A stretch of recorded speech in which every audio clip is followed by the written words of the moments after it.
It's completely normal to have questions about data, confidentiality and security when using any AI-based system.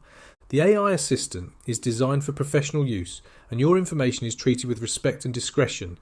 The content you enter is used to help generate better outputs for your business. You're not sharing sensitive client databases, financial systems, or private servers. You're working with business documents, processes, plans, and internal thinking. You remain in control of what you choose to input. We strongly advise against uploading highly sensitive personal data, client payment details, or anything you would not normally store in a professional document. This is common sense practice with any digital platform. For most users, the information being created includes things like procedures, job descriptions, training documents, policies, marketing content, and leadership tools.